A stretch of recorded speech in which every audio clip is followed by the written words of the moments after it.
বিজেপির এই দিবাস্বপ্ন মাঝপথেই কি ভাঙবে? গ্রাউন্ড লেভেলে মসৃণভাবে কাজ চলছে, রাজনৈতিক নেতারা অহেতুক আতঙ্ক ছড়াচ্ছেন। বিএলওরা তারা তো কমিশনের জন্যই আতঙ্কিত হয়ে পড়েছে। তারা এই এসআইআরকে কেন্দ্র করে যে স্বপ্নের ফানুস তারা তৈরি করেছে, সেই স্বপ্নের ফানুস টুক করে ফেটে যাবে না তো? এবারেও কি তাহলে বিজেপির স্বপ্নভঙ্গ হতে চলেছে বাংলায়? এসআইআরকে মধ্যমণি করে যে মধ্য গগনে ওঠার চেষ্টা করেছিল বঙ্গ বিজেপি, সেই বঙ্গ বিজেপি তাহলে কি স্বপ্নভঙ্গর দিকে এগোচ্ছে? কারণ এ রাজ্যের এসআইআর শুরু নয়, সারা ভারতবর্ষের ৯টি রাজ্যে এসআইআর প্রক্রিয়া চলছে। যে এসআইআর নিয়ে ভারতের নির্বাচন কমিশনকে তুলোধনা করে দিয়েছে সুপ্রিম কোর্ট, এবং সেখান থেকেই নতুন করে ভাবতে হবে অবশ্যই বঙ্গ বিজেপি তো বটেই, বাকি রাজ্যগুলোর বিজেপি সরকারকে। কারণ যেভাবে সুপ্রিম কোর্টের প্রধান বিচারপতি একের পর এক পর্যবেক্ষণ দিয়েছে, সেই পর্যবেক্ষণে নির্বাচন কমিশনের ভূমিকা নিয়ে একটা বড় সড় প্রশ্ন উঠে গিয়েছে। বিজেপির এই দিবাস্বপ্ন মাঝপথেই কি ভাঙবে?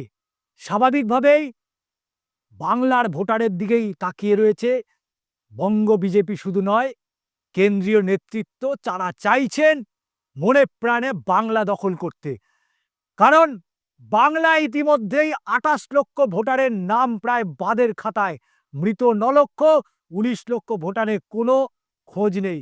সুপ্রিম কোর্টের প্রধান বিচারপতি বেঞ্চের যে পর্যবেক্ষণ, যদি দেখা যায় উদ্বেগজনক পরিস্থিতি তৈরি হয়েছে, অনেক মানুষের নাম ভোটার তালিকায় অন্তর্ভুক্ত হয়নি, সেক্ষেত্রে আমরা বলতে পারি হস্তক্ষেপ অবশ্যই করার মতো পরিস্থিতি তৈরি হয়েছে। উল্লেখ্য বলে রাখা ভালো যে আগামী ৯ ডিসেম্বরের মধ্যে খসড়া ভোটার তালিকা প্রকাশের নির্দেশ জারি করেছে কেন্দ্রীয় নির্বাচন কমিশন।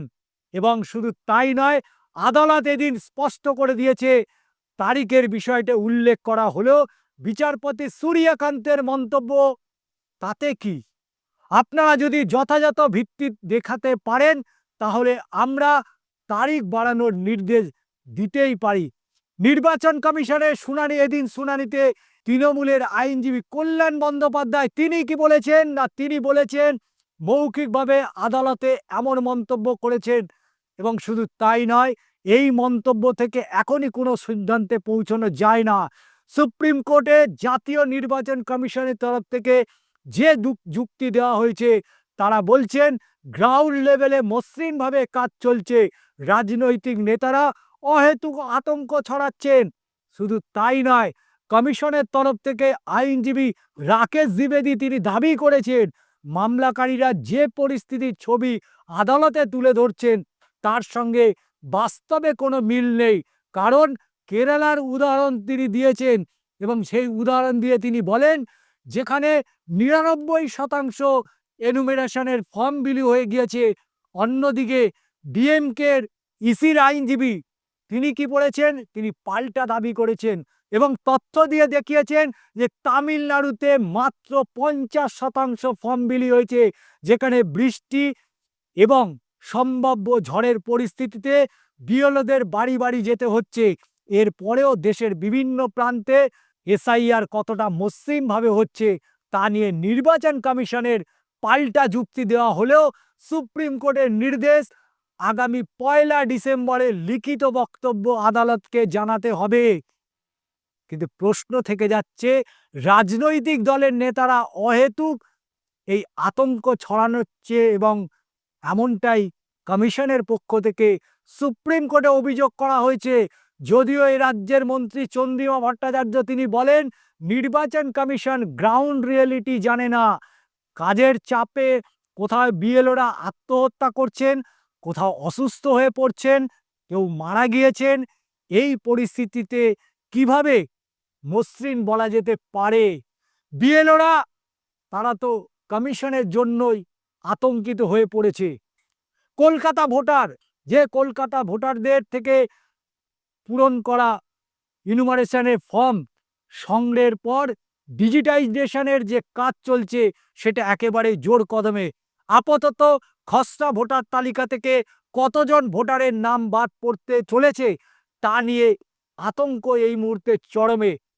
আর এরই মধ্যে কমিশন সূত্রে যেটা খবর, আপাতত যে সংখ্যক ফর্ম ডিজিটাইজেশন হয়েছে তাতে প্রায় ২৮ লক্ষ ভোটারের তথ্য, যা ২০০২ সালের তালিকার সঙ্গে ম্যাপিং ও ম্যাচিং, যা ২০০২ সালের তালিকার সঙ্গে ২০২৫-এর যে তালিকা সেই তালিকা মিল করানো সম্ভব হয়নি। এবং তারই মধ্যে দেখা যাচ্ছে প্রায় ৯ লক্ষ মৃত ভোটার, বাকিদের কোনো হদিশ নেই। প্রশ্ন উঠছে তালিকা থেকে কি হলে তাহলে ২৮ লক্ষ ভোটারের নাম বাদ পড়ার এরকম নিশ্চিত? ইঙ্গিত কিন্তু তেমনই। প্রতিদিন রাজ্য জুড়ে এনুমারেশনের ফর্ম ডিজিটাইজেশনের তথ্য সংগ্রহ করছে নির্বাচন কমিশন এবং গত বুধবার পর্যন্ত পশ্চিমবঙ্গে ৭৮.৪২% ফর্ম যা ডিজিটাইজেশনের কাজ শেষ হয়েছে। আর এই জেলাগুলির থেকে প্রাপ্ত তথ্য অনুযায়ী এ যাবৎ প্রায় ৯ লক্ষ মৃত ভোটারের খোঁজ পাওয়া গিয়েছে। ফলে ওই সংখ্যক মৃত ভোটারের নাম ভোটার তালিকা থেকে বাদ যাওয়া কার্যত স্থির হয়ে গিয়েছে। কিন্তু বাকি ১৯ লক্ষ ভোটারকে ডুপ্লিকেট, শিফটেড অর্থাৎ স্থানান্তরিত এবং অ্যাবসেন্ট বা অনুপস্থিত ভোটার হিসাবে চিহ্নিত করেছে কমিশনের আধিকারিকরা। ফলে এই পর্যন্ত প্রাপ্ত যে তথ্য অনুযায়ী আপাতত খসড়া ভোটার তালিকা থেকে মোট ২৮ লক্ষ ভোটারের নাম বাদ পড়তে চলেছে, এমনটাই বিশেষজ্ঞ মহলের ধারণা। তবে এই সংখ্যা আরও বাড়তে বলে তারা আরও মনে করছেন, কারণ কমিশনের এক কর্তা জানাচ্ছেন ডিজিটাইজেশনের কাজে শেষ পর্যায়ে বিষয়টি আরও স্পষ্ট হয়ে যাবে ঠিক কতজন ভোটার ম্যাপিং ম্যাচিং সম্ভব হলো না, কারণ ৪ঠা ডিসেম্বর গোটা প্রক্রিয়া শেষে নিশ্চিত হয়ে যাবে। তবে যে সংখ্যক ভোটারের নাম বাদ পড়বে তাদের সকলে ভোটার তালিকা পঞ্চায়েত অফিস, বিডিও অফিস এবং তার পাশাপাশি জেলা শাসকের দপ্তরে টাঙিয়ে দেওয়া হবে। কারণ নাম যদি বাদ যায়, ভুলবশত হয়তো বাদ চলে গিয়েছে মনে করেন, তাহলে সংশ্লিষ্ট ব্যক্তি এয়ারের সাথে বা জেলা নির্বাচন আধিকারিকের সঙ্গে সরাসরি যোগাযোগ করে অভিযোগ জানাতে পারেন।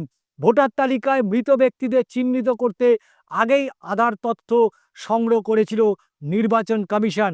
২০০৯ সালের যে আধার চালু হওয়ার পর থেকে এ রাজ্যে প্রায় ৩৪ লক্ষ মতো মৃত ব্যক্তি আধার নম্বর কমিশন জমা দিয়েছে। এবং শুধু তাই নয়, ইউআরডিআইএ বা আধার কর্তৃপক্ষ এছাড়াও কমিশন আধার কর্তৃপক্ষকে জানিয়েছেন যে পশ্চিমবঙ্গে ১৩ লক্ষ মানুষের আধার কার্ড নেই। শুধু আধার কর্তৃপক্ষই নয়, এ রাজ্যের সমস্ত সরকারি এবং বেসরকারি ব্যাংকের কাছ থেকে যে তথ্য সংগ্রহ করেছে কমিশন, সেই সমস্ত অ্যাকাউন্ট দীর্ঘ কেওয়াইসি যারা আপডেট করা হয়নি, মূলত সেই গ্রাহকদের তথ্য রয়েছে কমিশনের কাছে।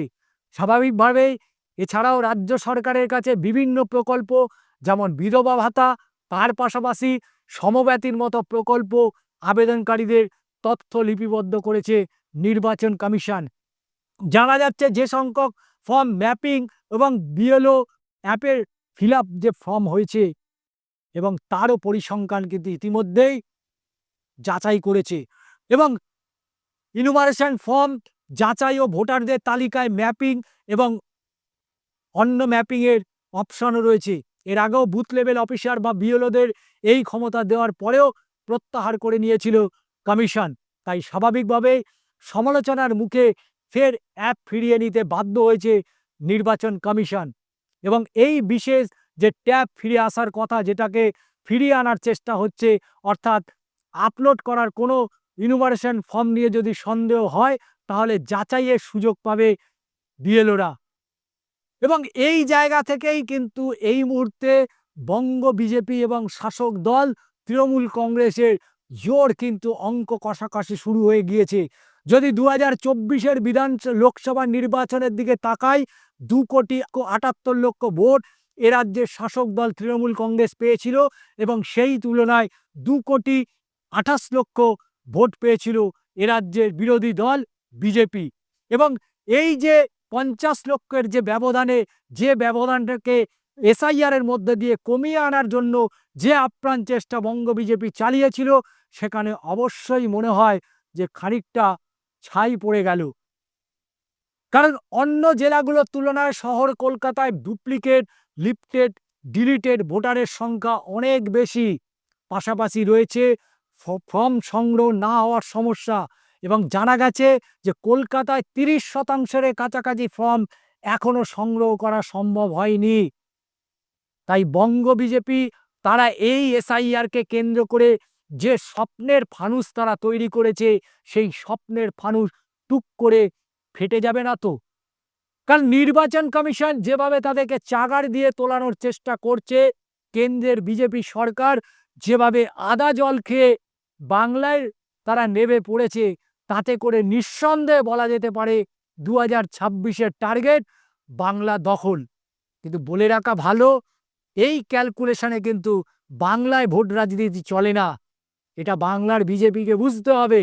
বাংলার প্রচুর নেতা যারা তৃণমূল থেকে বিজেপিতে গেছেন, তারাও অঙ্কটা জানেন। বুথ যদি শক্ত না হয়, তাহলে ধরাশায়ী বিজেপির কেউ আটকাতে পারবে না। বুথ লেভেল যদি আঁটোসাঁটো বিজেপি করতে না পারে, তাহলে তৃণমূলের কাছে জয় নিশ্চিত বিজেপি। অবশ্যই আগামী ভিডিওতে এই ধরনের অনেক নতুন নতুন তথ্য নিয়ে আপনাদের সামনে আমি আসবো। ষষ্ঠী চট্টোপাধ্যায়, আজ এই পর্যন্তই। অবশ্যই চোখ রাখুন দাদা দিদির রাজনীতিতে, এবং আপনার মূল্যবান বক্তব্য অবশ্যই লিখুন আমাদের কমেন্ট বক্সে।